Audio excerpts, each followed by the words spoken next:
Good evening, everyone. Thanks for joining us tonight. My name is Wanda Wilson. I'm with Oakland Planning and Development, and we'll get started with our meeting tonight. A few housekeeping items. I think most of you are used to the Zoom meeting protocol we have.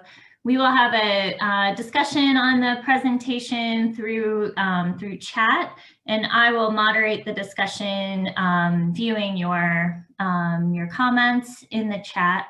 And I'm also monitoring Facebook comments, so you can also provide, we're streaming live on Facebook. You can provide feedback there as well, which I'll incorporate into the discussion. And if you could, keep your video off and stay muted. The speakers will be able to turn on their video and their audio when they're speaking. And we will be recording the meeting. That'll be on our website. And we'll also be taking written minutes for each project that's presented tonight. So in front of you, we're sharing the screen with the agenda tonight. We're going to give a few announcements, and then we have two presentations that we'll go over. Both are required development activities meetings as part of the City of Pittsburgh development review process. Next slide, please. One of our updates is we still have a home in South Oakland on Fraser Street for sale. It's a great opportunity. It's a large 4-bedroom house, nice views of the river, and in a great location. So take a look at that. If you know of somebody who might be interested, please send them our way. They can contact my colleague Jody Lincoln and get in touch to either do a virtual viewing or schedule an in-person socially distanced viewing. Next slide.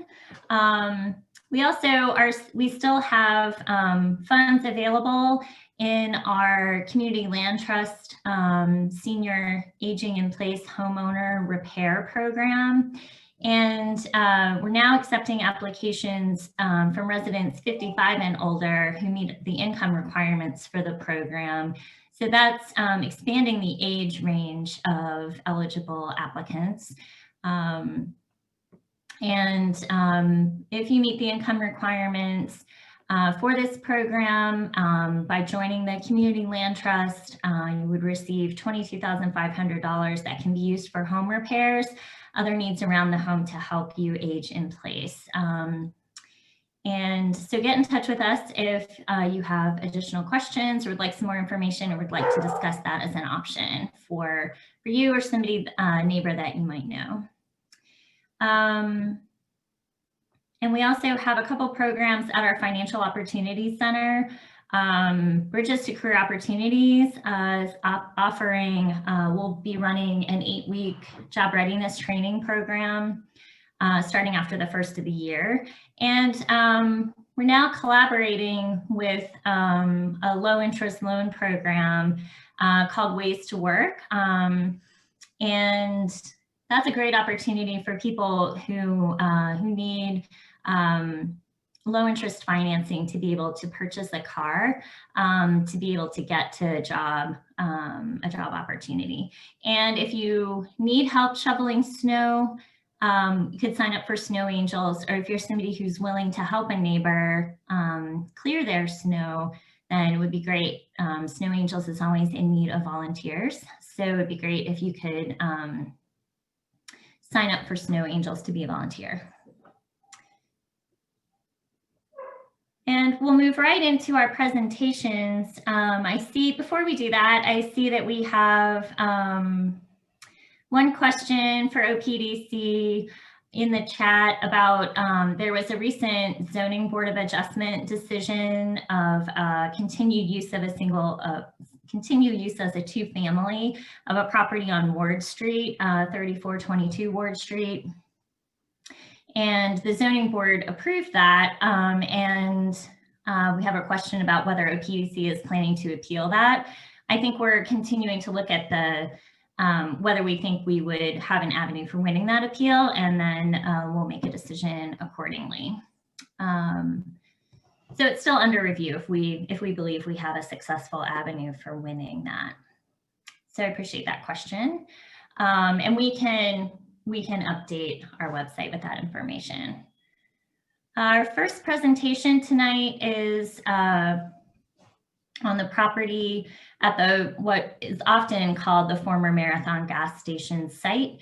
And I'll turn it over to Kevin McKeegan to introduce his team and facilitate your presentation. Wanda, thank you very much. Appreciate everyone joining us this evening. My name, for those of you who don't know me, is Kevin McKeegan. I'm a partner with Meyer, Unkovic, and Scott here in Pittsburgh. And we are local counsel to the developer of this project. Let me just start with a small housekeeping matter, just so everyone's aware of this.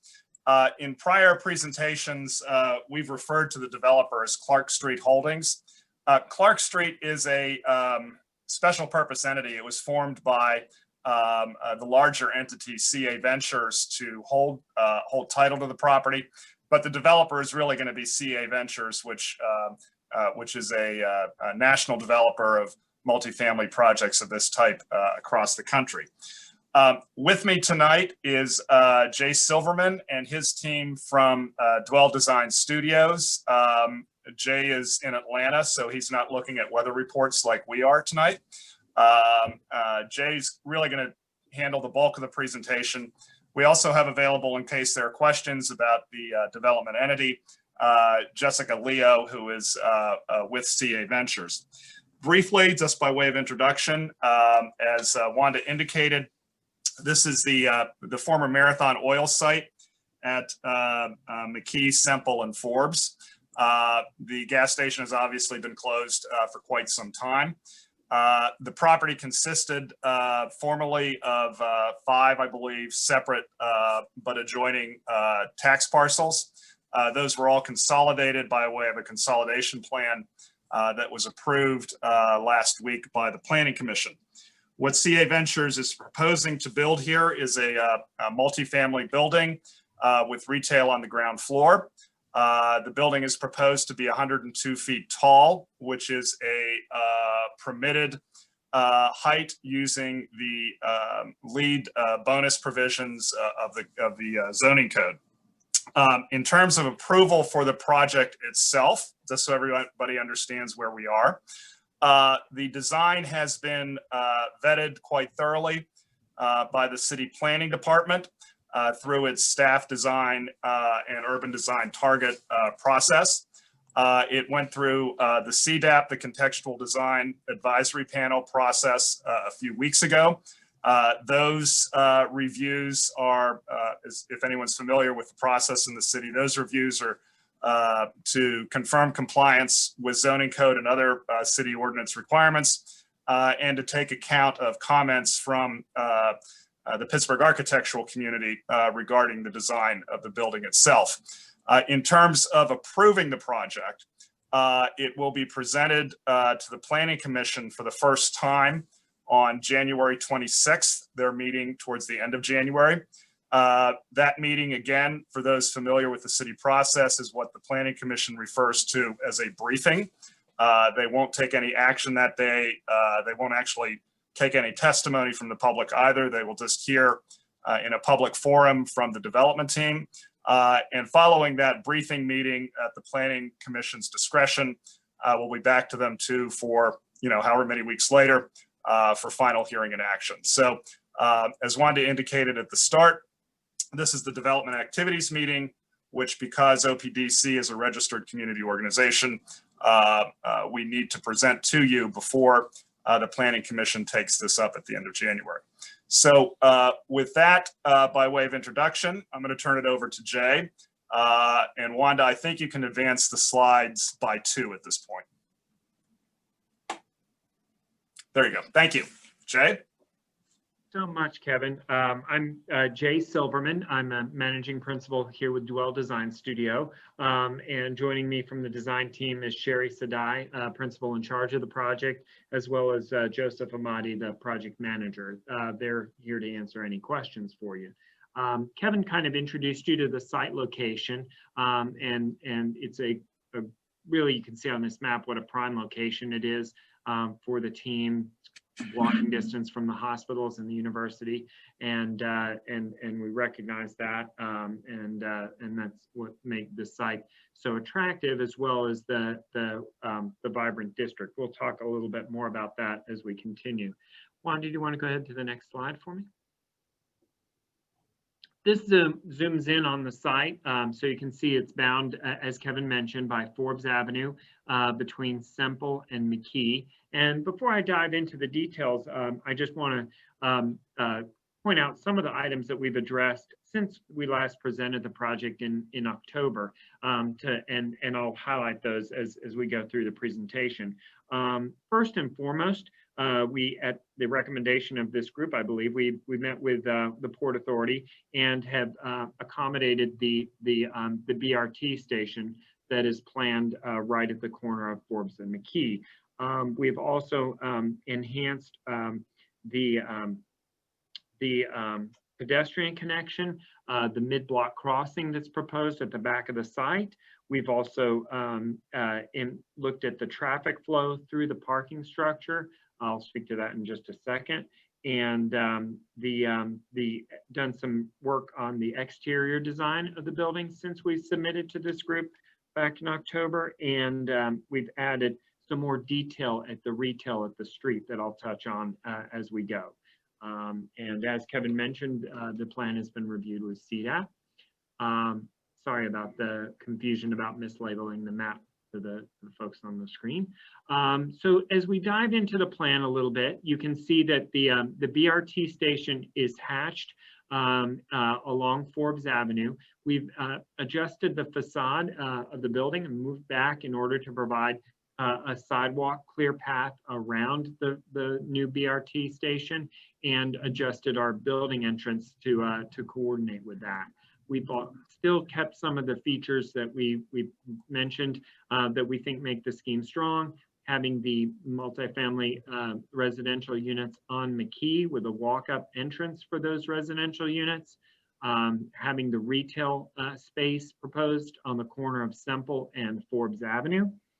And then we also have the significant bike facility that I'll touch on in some more detail along the pedestrian walkway, and services kind of tucked towards the rear of the development along that's along Semple Street. So and I apologize, we presented I think back in August last time, not September. So with that, we can go on to the upper level plan. This shows what the typical residential level will look like. It's basically surrounding a private courtyard that's over the top of the parking. And the units are going to be primarily studios, 1, 2, and 3 bedroom residential units.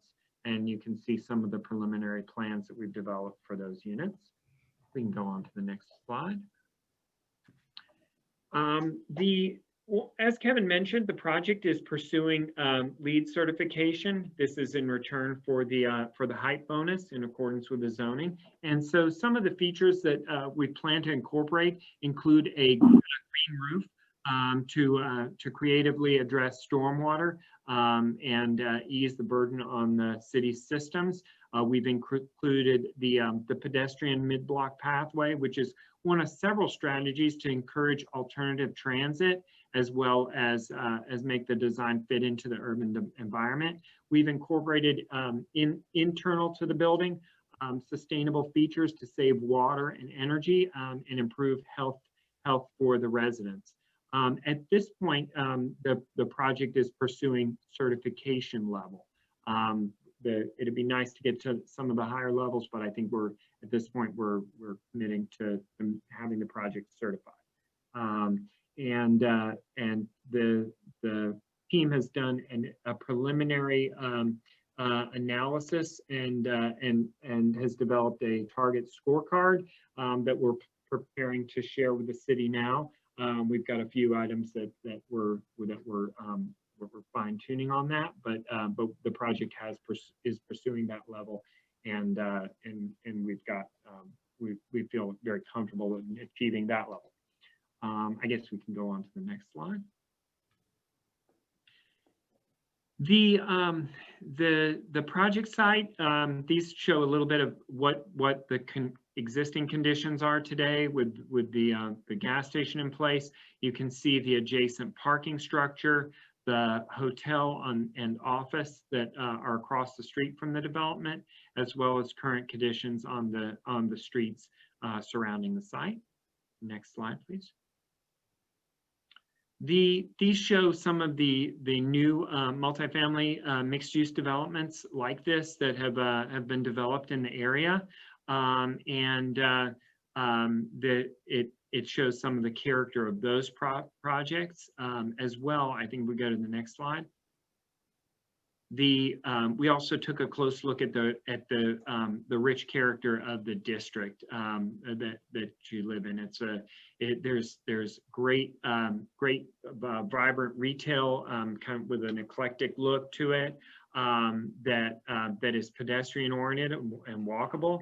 And then it's also combined with, if you go to the next slide, you can see art incorporated into the district that we picked up on, as well as some of the character of the existing multifamily or residential character along McKee and Semple. Someone asked about whether or not the project is student housing. The project is not strictly student housing. It's multifamily to appeal to students as well as young professionals and the medical workers in the nearby hospitals. So it's not restricted in any way. The next slide just shows some of the data. I'll share some of the key points.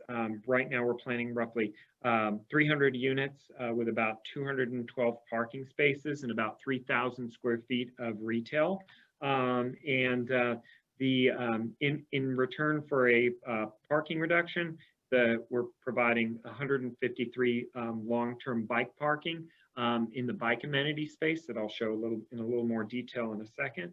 And as I mentioned, the units will be a mixture of studios, 1, 2, and 3-bedroom units. I guess that's next slide. We'll go past the data. These are straight on elevations, and they're kind of an abstract view, I know, but it shows the character of the buildings. We've got some more views that get into more detail, but these show what the project will look like on McKee. It highlights where the materials are. I'll talk about the materials in a minute, but one of the features I'll point out as we go into detail on McKee is our treatment on McKee. We recognized how important it was to transition to the residential on that street. And so we've introduced these 3-story residential masonry elements with walk-up entrances from the street that you'll see in detail in the design. And we wanted to use the color and the massing there to help transition to the residential. You can go to the next slide.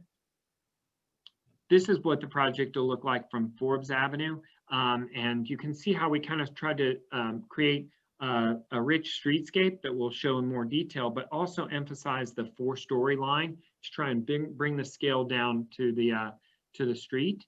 And up above, we've introduced some more color and material changes versus what we shared with you previously to help break up the massing of the building on the facade and make some more striking differences there. Next slide. This side is the Semple Street elevation. It shows the parking structure and the proposed super graphic that we're planning on the parking deck screening, as well as the residential that you can see wrapping and lining the parking structure. And the service areas towards the back on this elevation. And then the next slide shows the face of the building that faces the neighborhood. One thing to point out is we really treated this as a 4-sided building. There's no back. And so we tried to carefully design each of the elevations. The materials I'll talk about, there's been some questions about that. The exterior skin is primarily fiber cement, but it's up above the street. The street level is planned as primarily masonry with metal panel accents and some wood tone accents at key points up to about the 4-story level that I mentioned. We show the metal screening for the parking structure. As well, we're using a variety of fiber cement design in order to create variety on that elevation. There's some question about the durability. The fiber cement panel, again, is a cementitious product. It's made to last to commercial standards. It's designed for high rise and the weather conditions in this district. Actually, this for reference, the CDAP pointed out that they want to make sure that it's a durable fiber cement, and we understand that there's been some projects where a thinner product was used that had some warping or some exposed fasteners, and that's not the intent here. Next slide. This shows a little bit more detail of the bike amenity. Again, we've got significant space planned for bikes, and I mentioned that we're planning on multiple modes of mobility. There's a plan for Uber drop-off to take place in the parking structure, as well as not only housing a lot of bikes, but amenitizing that, so it's an attractive facility to repair bikes and encourage the residents of the building to use bikes as well as walk and use the BRT. So we're trying to diminish the use of just cars. And also, I neglected to point out that the design of the flow through the deck is intended to discourage the need to go into the neighborhood to go in and out of the building. Another thing that we've considered, I'm going to share in some details, but we're trying to incorporate art into the streetscape design, including the generator enclosure. That's a necessity on the building, but we can go on. I'll show some more, get into some more detail. These views start to show what the building will look like from Forbes Avenue. You can see how it relates to the office building across the street and the existing hotel in the foreground.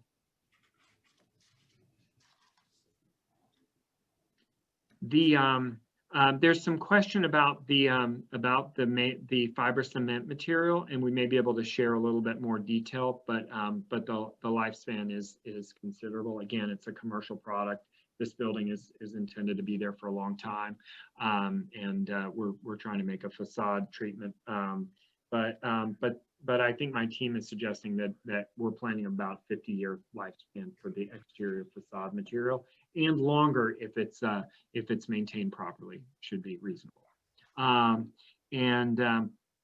The height is actually 102 feet,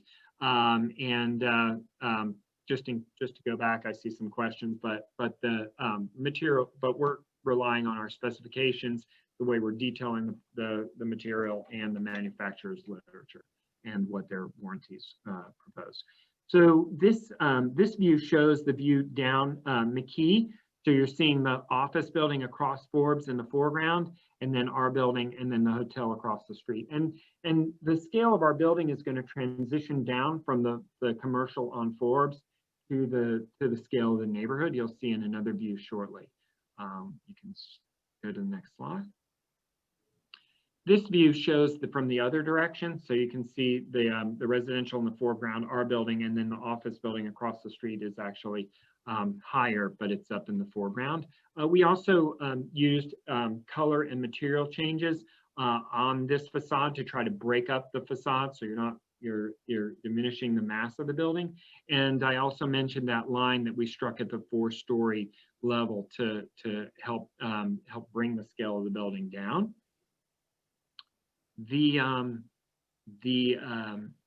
This guy, there's some question about the setbacks, and we are building within the allowable zoning envelope for the block.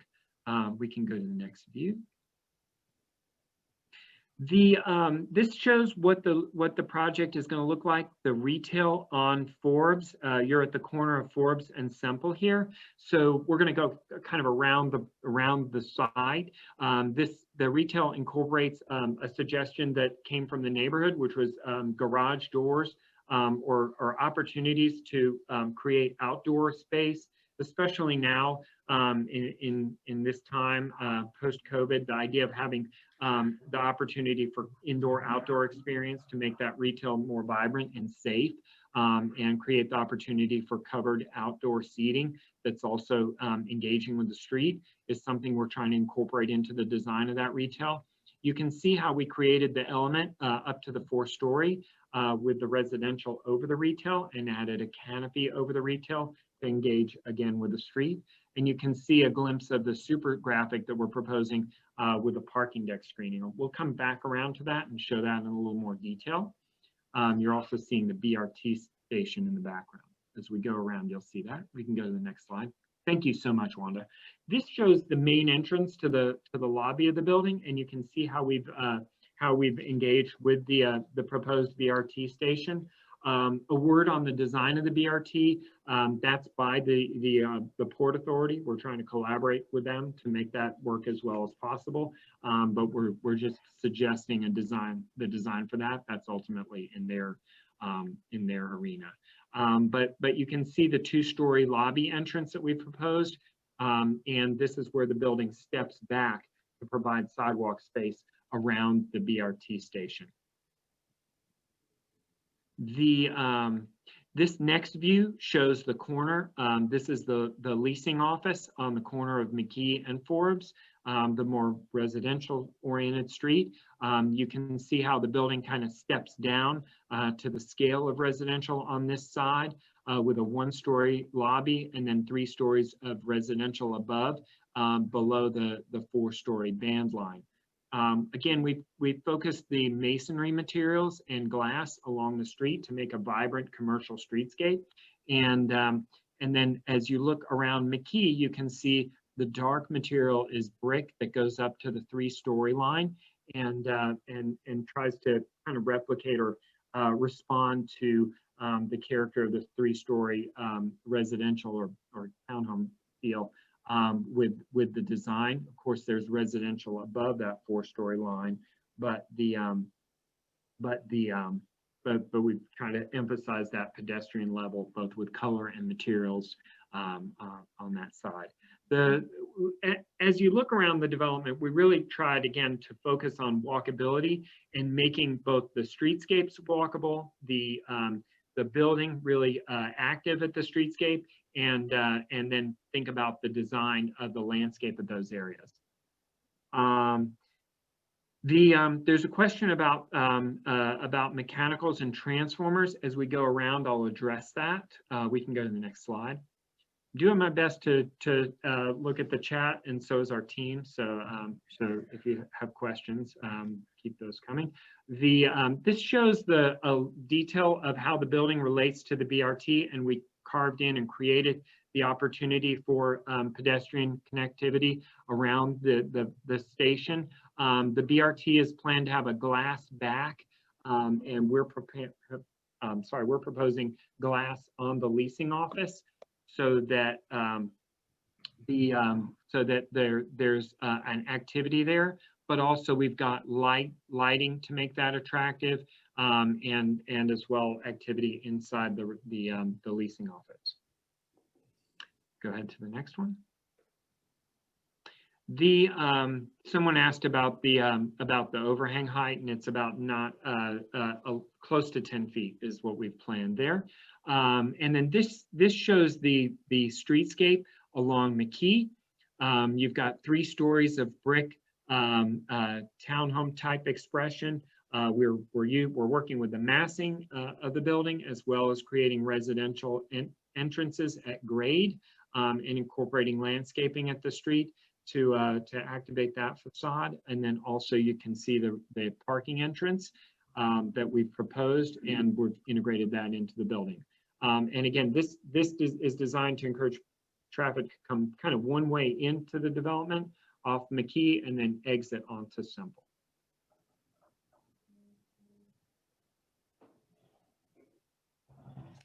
Next, you can see this is the pedestrian connector that some folks had asked about, and you can see the bike amenity that we've proposed opening onto that space to make that an attractive park-like space that is engaging. You'll be able to see into the bike amenity, and then we're also proposing, again, some activity in those windows. And as we go through, you can see that we planned kind of a tree-lined parkscape there. We can go to the next slide. It'll show how we've also incorporated art into the building design to also make that feel like a space that's inspired by great urban pocket parks, and encourage people to walk and feel safe through there with lighting and activity. Next is the service and parking area. This is the exit from the parking, and you can see a little bit closer the parking screening we've proposed, and there's also a pedestrian residential entrance on Semple here that we've added since we proposed this last. And then this is a detail of the proposed super graphic, so you can see how the parking that we've got screening in order to allow light and air into the parking structure. It's covered by residential, and then we've incorporated the super graphic, and also tried to take some care into the design of the streetscape, including landscaping, and you're seeing the corner of the retail in the front corner in this view here. There was some question about transformer. I neglected to mention at the service area. The transformers are shown on the plans, but those are below ground in vaults, so they won't interrupt the pedestrian experience. There is a generator enclosure proposed outside, but that's all. The rest of the services are enclosed in the building structure.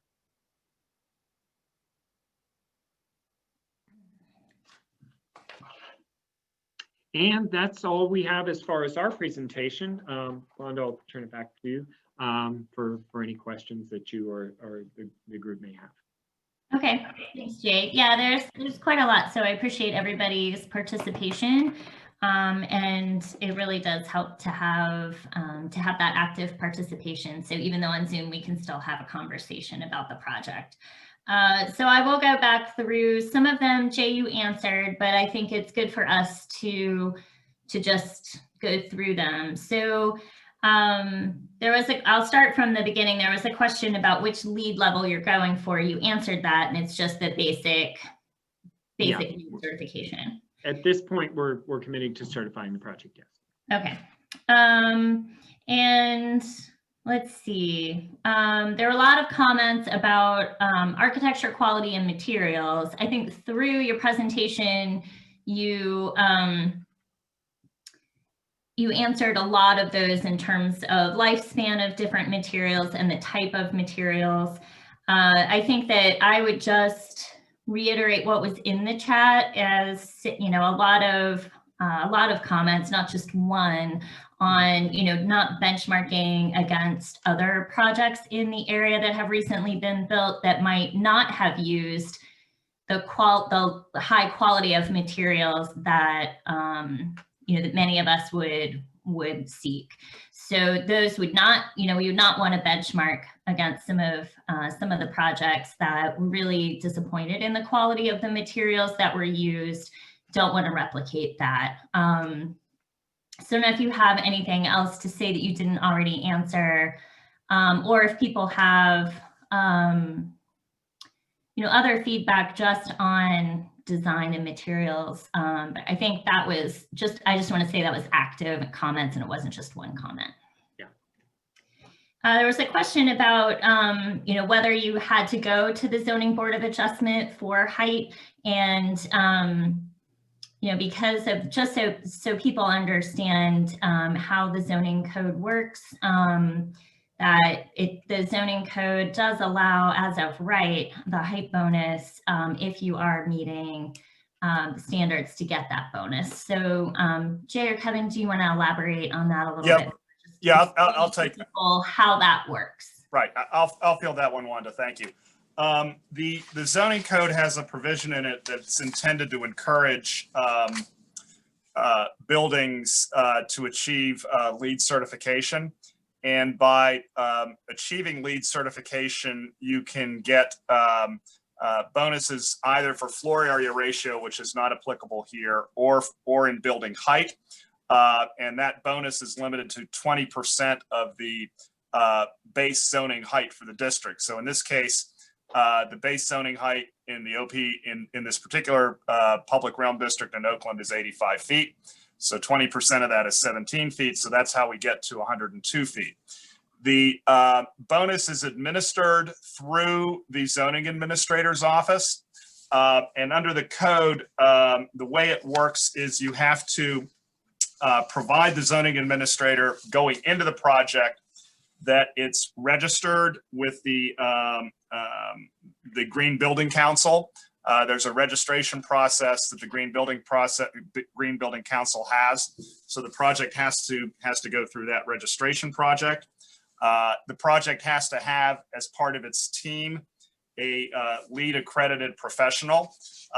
Jay is a LEED accredited professional, but we're also hiring an outside consultant to fill that role as well.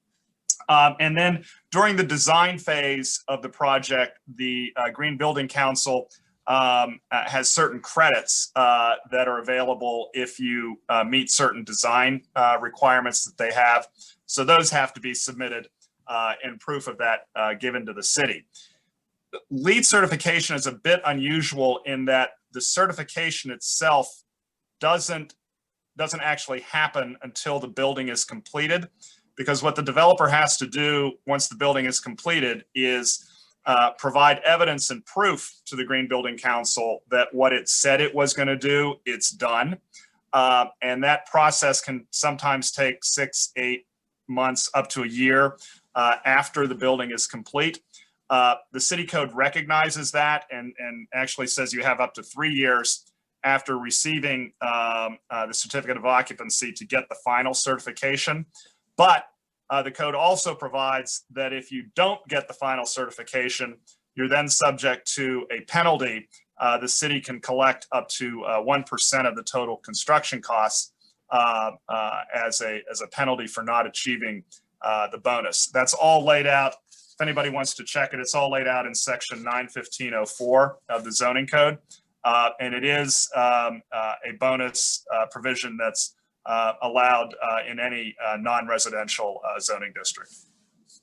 So hopefully that helps clarify the process there. It's not through the zoning board. It's not through the planning commission. It's through the zoning administrator's office. Okay. Then there was a question about something about looking at existing bike garages and what data are you using about bikes. I'm not exactly sure what the question is getting at.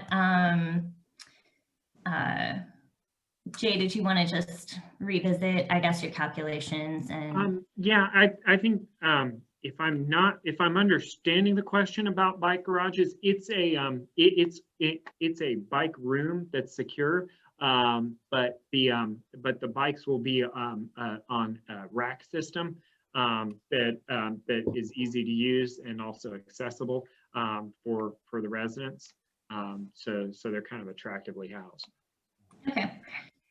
Similarly, there were, in terms of multiple comments, I know there's a lot of folks on the meeting today who are concerned about the lack of affordable housing in the neighborhood, and that this project seems to only exacerbate that issue by adding, market rate units without any affordable component. And that is a big need in the community and across the city, but specifically in Oakland, there's a serious lack of affordable housing in the community.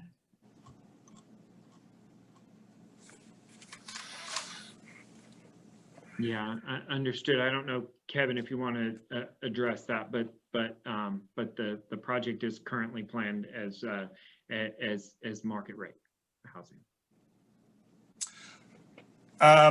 Yeah, I think a video on it might be easier for people to see you as you're talking. I'm sorry. Yes, I mean, we'll just be candid and upfront and honest about it. The project is a market rate project. We understand, in particular as a Pittsburgher, I understand the affordable housing issue. Not every project, the way the city works on this now, has to have an affordable component. It's certainly something I suspect CA is willing to engage in conversations about, but we're not in a position where we can make any promises. I don't think there's anything more that can be said on that from our perspective. Then your neighboring property, Family House, has many questions and concerns related to their property being adjacent, and really focused on a lot of the mechanicals, exhaust, loading and trash impacting their property, which is, you know, and a proposed new family house development there. So, you know, specifically, what are the mitigations for noise lighting that are being proposed? You know, it's a family house is a lodging for, so it'll be another residential use, you know, for people who are in the city for medical care. Mm-hmm. Well, I think Jake can probably answer some of this, but keep in mind the pedestrian walkway that he described will be a buffer, so to speak, between the project and the family house property, number one. Number two, I believe all the trash and loading is going to take place interior to the building. So none of that is going to occur outside. Number three, the traffic pattern, as Jay indicated, has been set up so there really should not be traffic from this project impacting the family house property itself. Regarding exhaust and those sorts of things, Jay, perhaps you can address how that's being handled. Yeah, Wanda, do you mind going back to the site plan for me? That's probably the easiest. It's my colleague Kathy, but oh, sorry. Thank you, Kathy.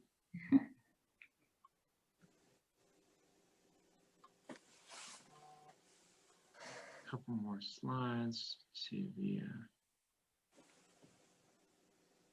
There we go.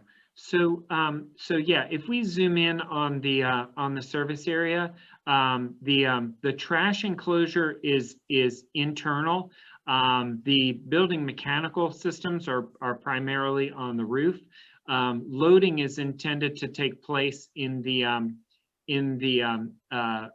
these two loading spots that are accessed off of Semple Street, and there is a generator located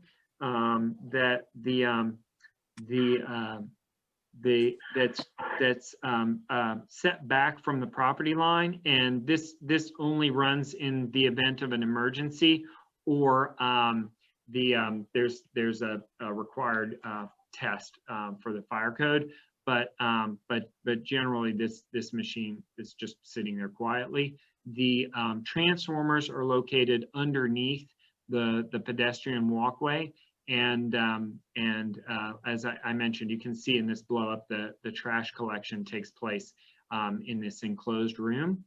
And so that's the extent of our influence on that facade. Okay, then there's related to that, a question about where the generator exhaust is run at street level or at the roof. The generator is on the ground, so I believe it'll come up out of that piece of equipment above the pedestrian level for safety, and it'll be enclosed. Then there's a lot of questions about the code generally, and then a lot of questions about a particular aspect of the development of McKee Place, which we touched on at the last community meeting that we had, but there are a lot of questions specifically about the 40-foot setback that, or actually easements, and a setback requirement on McKee. And so if you could explain, I know that you've made statements saying that it doesn't apply to this property, but I think that a little bit more detail about that would help people, because there are a lot of questions, more than one question about this particular issue that does apply to other properties on McKee Place. Well, let me try, and I'll try to keep this at a relatively basic level. The 40-foot area that Wanda is referring to is one shown on a very old plan for the neighborhood, I think going back to the turn of the 20th century. That plan is not entirely clear as to how it applies to this property, or even whether this property was intended by the proponent of that plan to be part of it. We have checked both with the title company and with the attorneys who handled the acquisition of the property. I was not involved in the transaction itself, and I have been assured up one side and down the other that the title insurance company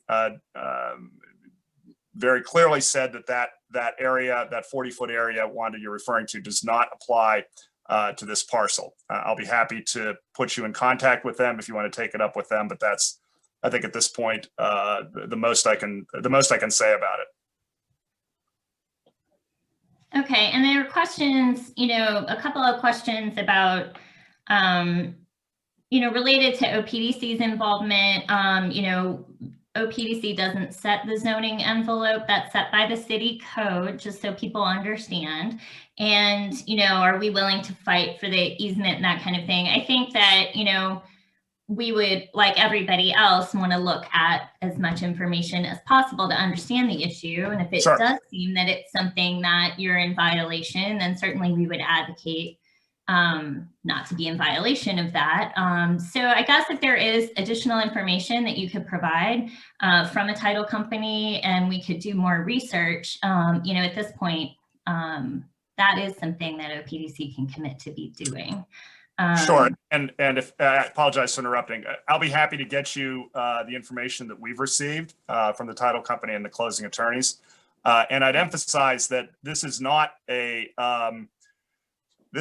city requirement at this point. If anything, it's a private right arising under this very old subdivision plan.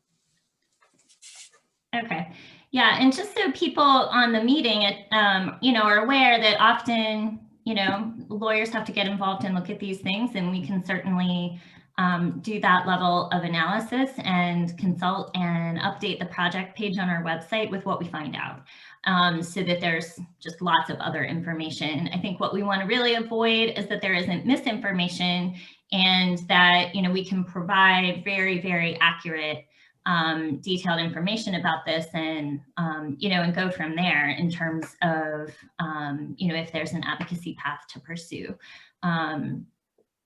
So I think that would be helpful if, if you can, maybe this, I think this based on the interest in this from a lot of parties, that we would like to provide a lot, maybe a, particular study sort of on this particular issue. And we would do that with some information that we would compile and provide on the project page on our website, and we can update that information and, and provide that as a resource for the community with what we learn. So, okay, understood. So I think that would be really helpful.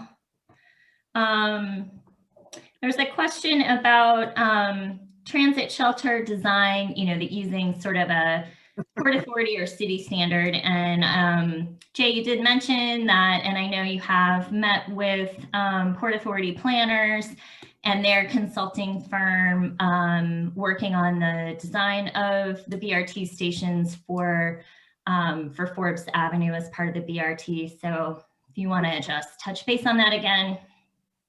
Yes, certainly. We have met with them, and they have emphasized what an important stop this is, and that's why the gray box on Forbes is so large. They anticipate really heavy use, and so this is their current design for the structure is represented here, at least in size. The look of it, I think that they've got a preliminary design, but I'm not sure how that process is going to work. But they said that that's not their final design. So we just tried to kind of represent it. But the size of it, they're also working on potentially trying to work on that as well. So we got their preliminary guidelines, but we're working closely with them to incorporate that into our design. Okay. If I can just add to that just very briefly, one thing to keep in mind regarding the bus shelter is that it's not on our property; it's in the city right of way, the sidewalk. So the design of it is really not up to us. People at DOMI and the Port Authority have said we'll work with you, but at the end of the day, they're the ones who get to say what the thing is going to look like. So, I mean, we're doing our best to accommodate it, but at the end of the day, how the shelter ends up looking is not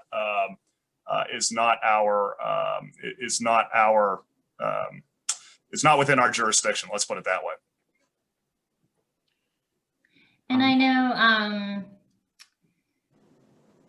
Port Authority is planning on having some public meetings about BRT after the first of the year, so that would also be the way that people could see that plan and design. There was a question about what is the required setback on Forbes. Good question. I'm trying to, that may be in our zoning data slide. Let me see if Actually, the minimum front yard setback on Forbes in this part of the Oakland public realm is 0. That's what I thought. Yeah. And then there was a question about the design of this super graphic on, I guess it's the Semple Street side. I guess how is that going? You know, is it going to be as you show it there, or I'm trying to see going back specifically. Yeah, I can describe that. There's a metal mesh material that we're proposing for the screen, and then the concept is to use to change the color of that mesh in order to create the super graphic effect and still provide the air and light into the deck. Okay. Yeah. So now I'm seeing Tim's question. Is it literally just numbers? Or are you going to have anything that's more maybe art? With an art aspect? That's a great question. At this point, it's just shown as numbers, but the team could look into also incorporating art. That's we could talk to everybody about that. We've done that on some other projects too. Okay.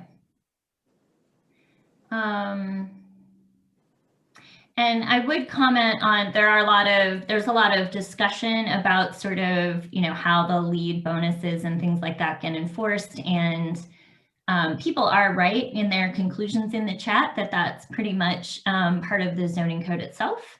And, you know, so that's how it's already, you know, it's already something in the zoning code. Then, could you give a breakdown of your unit breakdown again?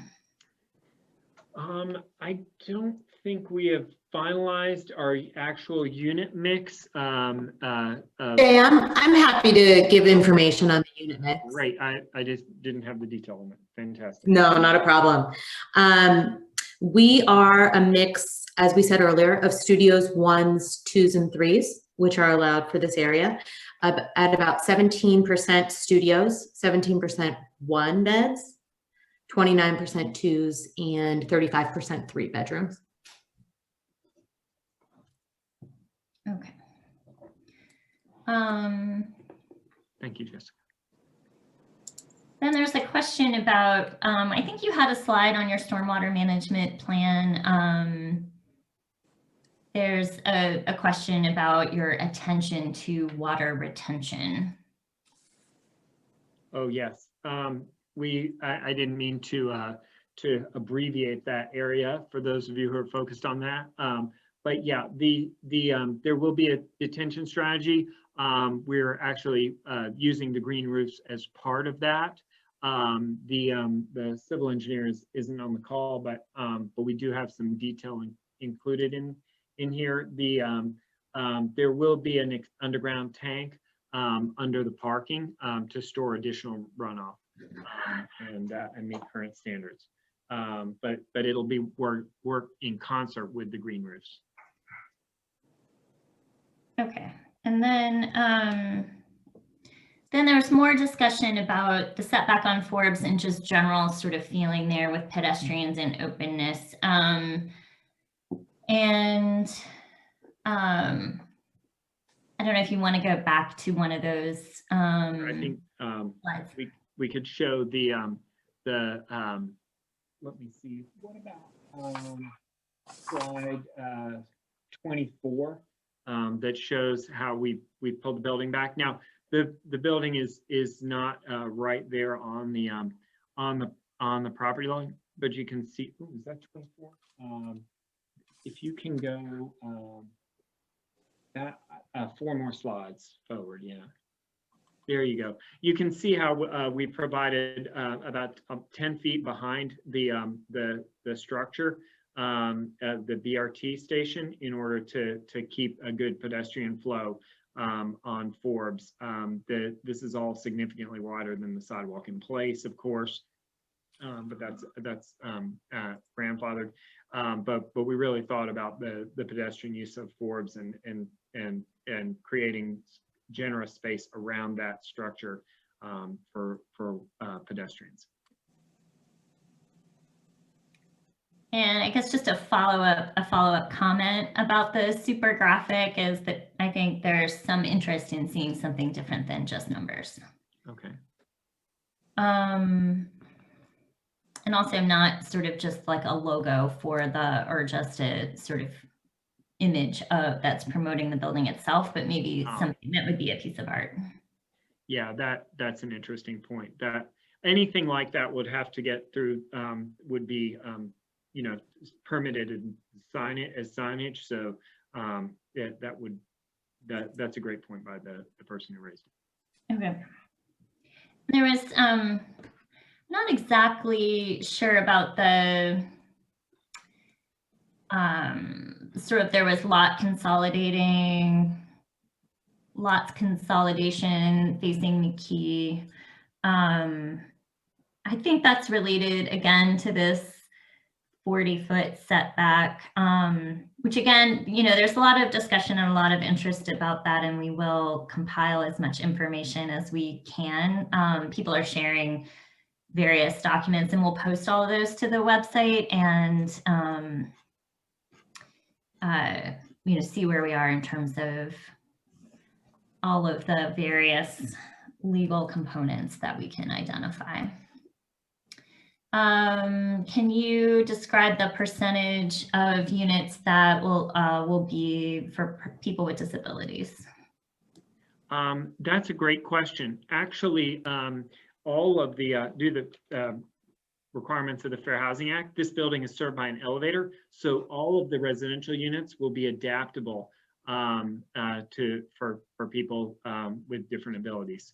There will be a certain percentage which will have a higher level of adaptability, but every unit in the building could be adapted to meet somebody's needs. And just to tag on to that briefly, Jay, CA works specifically with an ADA consultant on all of our projects. It's important to us. So not only do we meet the local codes as what Jay is referring to as a higher level of adaptability, we make sure that those units are spread throughout the building on different floor plates of different unit types and with different views. So there's no discrimination that comes about on the type of unit or location of it.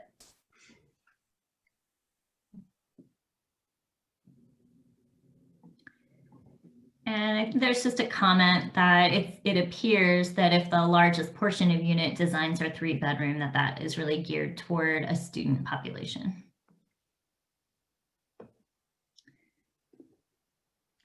Yeah, I can speak a little bit to our use. So CA Ventures, we have a very large student housing group. I am part of that and I work with our teams. But this, like many of our projects, and especially ones in urban environments like Pittsburgh, we look at as multifamily residential, where we appeal to students as well as young professionals.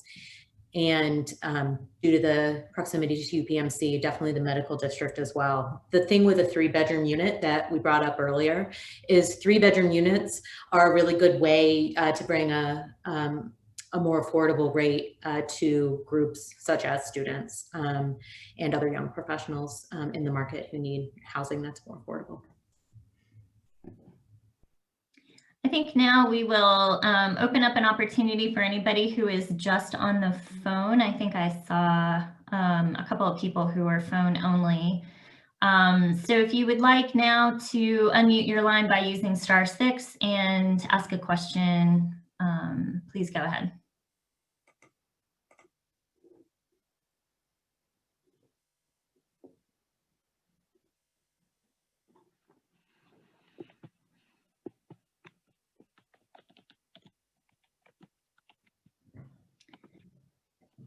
Okay, hearing none, we do have one more presentation tonight. So I think we'll wrap up.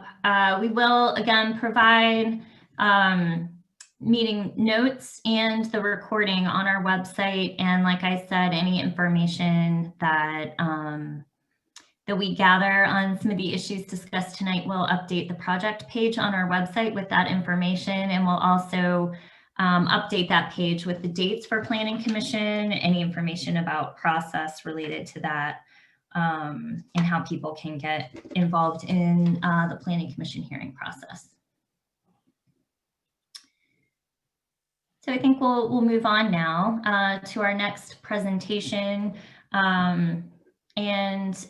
Jody Sherman is here with us to present an addition to a building on Atwood Street. So Jody, you can go ahead. Thank you, Wanda, and thank you, Kathy, for the slide work. Everyone hear me okay? Can you hear me, Wanda? Yes. Okay, thank you, good. Just wanted to check. So I'll just jump right into it. This project is located at 255 Atwood Street. It's about a block and a half south of Forbes Avenue. Immediately adjacent to Spice Island Tea House, which I'm sure many of you are aware of or have visited in the past. This is an existing building. It currently houses 4 dwelling units, and we are proposing a new addition on the rear of this building. The 4 dwelling units in the Oakland Public Realm Atwood Corridor zoning district is a non-conforming use. So because this is an existing building, it's an existing non-conforming use, and we are subject to the procedures of a special exception through the zoning ordinance in order to do any type of enlargement or expansion of that use. Specifically, if Kathy, you want to zoom down in the corner, the left corner real quick. The enlargement of a non-conforming use is limited to 25% increase in total square footage of the building. So before we get into the plans, these are the numbers that we're working with. The existing building is about 2178 gross square feet, and we are proposing, so 25% increase would be 544.5 gross square feet increase. It would be allowable. Due to other restraints, such as the size of the lot and setbacks, we are ending up with a 522 gross square foot addition, which is approximately 24% increase. So we're under the 25%. This is 261 gross square feet per floor. It's a 2-story addition. So you can zoom out again, Kathy, if you'd like, or over to the site plan if you want to blow that up. The site plan kind of just shows the positioning of the addition at the rear of the property. We end up, the Spice Island Tea House building is a little bit longer than even our building with the addition. So we're about a 14.5-foot length. And again, with the setbacks and the inclusion of this deck off the rear, we're pretty much maxed out on the site. So we're we're within the special exception requirements, but we're also, kind of, worked this addition to be, as necessary to fit the program. So you can zoom out, Kathy. Thank you. Thanks for working with me. So on the next slide, we'll go quickly through the floor plans. There's 2 units per floor, so there's 4 units total. The front units are not under our scope of work. There's going to be some minor cosmetic improvements in them. The building right now is severely deteriorated, so there's definitely needs to be some work throughout. But nothing really related to an architectural scope for us, where our scope is mainly focused on the addition and kind of the resulting work that happens in the rear units based on the addition. So what you can see here in this rear unit working left to right is an open plan living and kitchen area leading to a corridor towards the rear with a bath and 3 bedrooms off of the corridor. At the very end of the corridor is a second exit out to the deck and to the rear yard, which also has some existing parking pads in it. The second exit isn't necessarily required by code, but what we're running into is we're proposing a second exit in order to alleviate having to only sprinkle this rear addition per code. It's so small, it's kind of unfeasible, and we feel like the second exit actually provides a higher level of safety than partially sprinkling this building. Next slide. So on the second floor, you can see that the addition, again, which I failed to mention on the last one, was the highlighted yellow area, is primarily bedroom additions on this rear unit. Small reconfiguration of the living area to open it up to an open floor plan concept as well. And you can see off the corridor, we have the existing stairs go down the page, which, were originally the only way up to this level. And then going towards the right of the page are the new exit stairs down to the rear deck. Next slide. So this being a rear addition, it's not really dressed up that much. We're looking at a shed roof concept that ties in with the existing low slope roof on this building. We have a series of windows for the bedrooms, emergency escape and rescue openings, the exit door leading off the rear, out the back to the rear deck.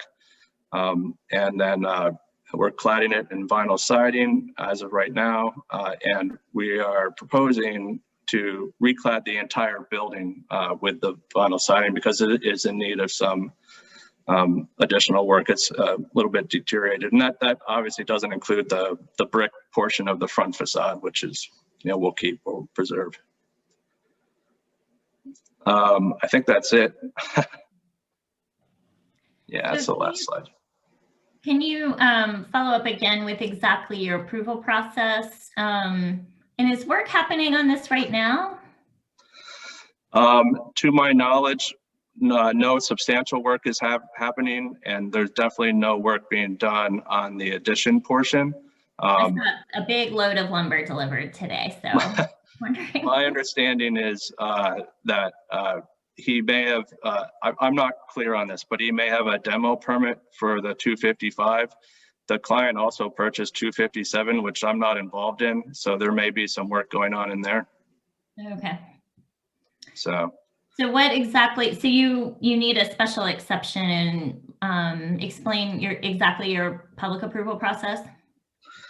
Yeah, the special exception, once you go for a special exception for an enlargement of a non-conforming use, it triggers a series of review procedures, including this meeting, as well as Planning Commission approval and Zoning Board of Adjustment approval. So this is our first step in that process.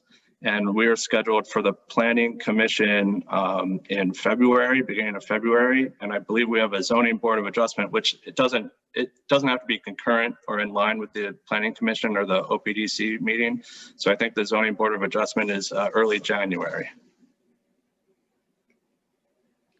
Well, I think for your development activities meeting has to be 30 days before either of those hearings. My understanding with talking with the zoning administrator during their preliminary review was the planning commission had to be 30 days prior. The zoning board did not have to be concurrent. So we were able to schedule that several weeks ago. Oh, because it didn't meet the thresholds for a development activities meeting that planning commission does. I believe so, yeah. And your zoning board of adjustment hearing date? I believe it's like January 8th, if that sounds about right. Okay.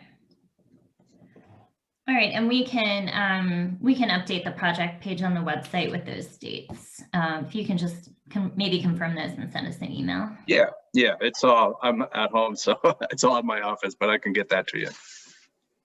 So we do have a question about, can you describe the access to the parking at the rear and if that's changing? It is not. Kathy, if you want to go back to the site plan, there's a breezeway that goes along the south of the site. And that's the access to the rear parking pad. And you can also see on Atwood Street, there's an existing curb cut. So we're not changing any of that. We're not adding any additional dwelling units. So there was no requirement for additional parking. I don't see anything else in the chat, but I can't, oh, there's a question about the number of units or number of bedrooms. Yeah, the rear units that we're responsible for will be 3 bedrooms each. The front units are pretty tiny. The first floor front, I believe, is a studio apartment, so it'd be 1 bedroom. And the second floor front, I believe, is a 2-bedroom unit. And that's how basically what they were before as well. And the number of parking spaces, you answered that, but I think you're saying it's staying the same. You're not changing. Yeah, because we're not adding any dwelling units. There's no additional parking requirements over what is already permitted. So we pretty much, we didn't have to accommodate that. And there are there's a certificate of occupancy, or yeah, I guess it's a certificate of occupancy for 2 parking pads in the rear of the property already on file. Okay.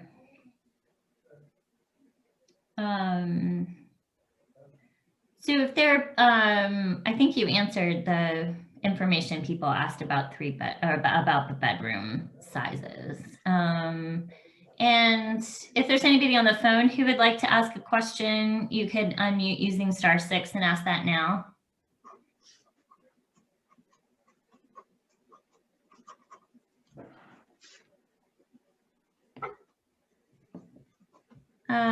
Hearing none, we would, so just another clarification, how many bedrooms were in the rear units prior to the renovation or addition?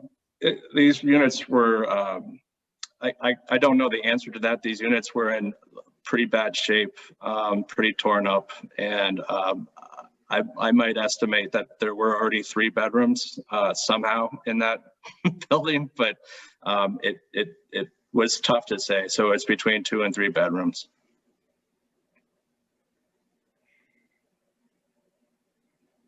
Okay, well, thank you for your presentation. And again, so people know, we'll put these slides are already on the project page on the website for this project, but we'll add the information about the planning commission dates and the zoning board date, and then the notes from tonight's discussion. People would like to reference that.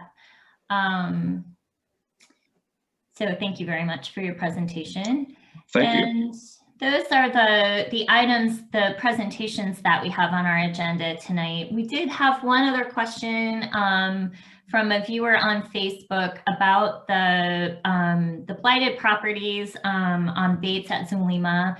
And that is something that we have been working both through Oak Watch and with Councilman Cross's office, who I see Councilman Cross's chief of staff is on the meeting. So I'll commit again to get a meeting together with Councilman Cross, and we'll to strategize with what we can do with public agencies, getting involved more on those properties, and have more to relate to the community after the first of the year on that. So I appreciate that question. And then we have the dates here on the screen for everyone. Oak Watch is meeting on Wednesday, January 20th, and our next Oakland Community-Wide meeting will be January 26th. Please follow us on social media. If you have other questions, you can certainly email us. Even though staff are working remotely, we are checking our voicemails and are readily available to you via email.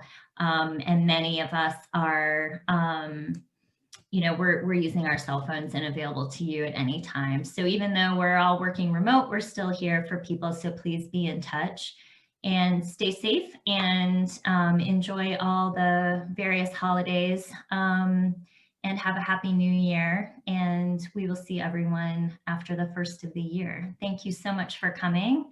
And thanks, Kathy, for doing such a great job with running the meeting. And thanks everybody for attending and participating in the discussion so actively. That was really appreciated. So thanks for all of your input.